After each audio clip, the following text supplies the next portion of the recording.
In the cold, logical eyes of the Vorn hegemony, death is a binary state. You are either operational or you are scrap. Their medical sensors are the most advanced in the galaxy. They can track a heartbeat from a mile away and calculate the exact second a nervous system will shut down due to trauma. To the Vorn, a soldier is a machine made of meat, and every machine has an off switch. During the Battle of the Black Chasm, they found the only species in the galaxy that refuses to acknowledge the switch.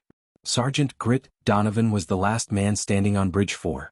His squad had retreated, carrying the wounded back to the extraction point. Donovan's job was simple: hold the bridge for 10 minutes. If the Vorn crossed, the colony was lost. The Vorn didn't send a scout. They sent a termination swarm, 50 elite warriors with phase blades and sonic rifles. The first wave hit Donovan like a storm.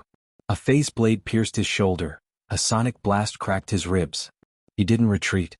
He stood his ground, his heavy shotgun roaring in the narrow space of the bridge. For every inch the Vorn took, Donovan paid them back in lead and spite. By minute 6, the Vorn commander, Unit Prime 7, checked his tactical display. He paused, his sensors flickering in confusion. Subject: Donovan has sustained 3 Class A lethal injuries, the commander signaled. Internal hemorrhaging is at 80%. Blood pressure is 0. Heart rate, absent. Subject is clinically deceased. According to every law of biology the Vorn knew, Donovan should have been a corpse on the floor. But on the bridge, the corpse was moving. Donovan wasn't thinking about the pain. He wasn't thinking about the blood loss.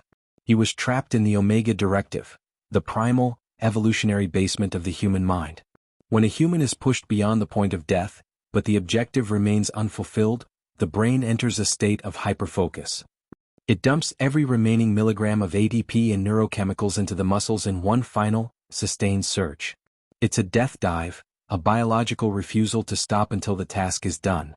Donovan swung his combat knife, burying it in the neck seal of a Vorn warrior. He fired his shotgun point blank into another, the recoil shattering his own weakened wrist, yet his grip didn't falter. He was a ghost driving a broken machine, moving with a jagged, terrifying speed that the Vorn's logic circuits couldn't predict. Kill him. Unit Prime 7 roared over the command frequency. He is a dead thing. Why does he not fall? The Vorn swarmed him. They stabbed him, they shot him, they tore at his armor. Donovan simply wouldn't go down. He used his own body as a shield, pinning 2 Vorn against the railing and throwing them into the abyss. He was silent. He didn't scream, he didn't shout. He just kept killing. Minute 8 passed. Then 9. The Vorn began to back away. For the first time in their history, they felt a sensation that their processors identified as error, but any human would recognize as terror. They were fighting something that had moved past the need for a heart.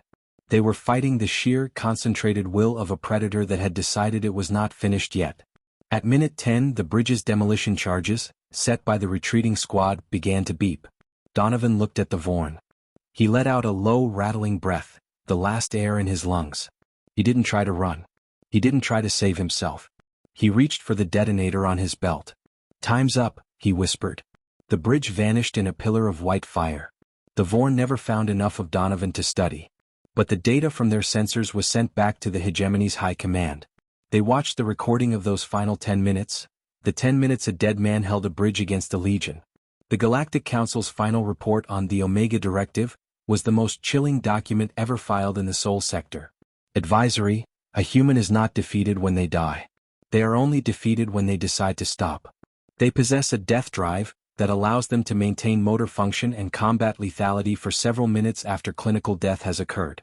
Do not approach a fallen human until you are certain their objective has been achieved, for even a corpse can still pull a trigger. Against humans, death is not the end of the fight.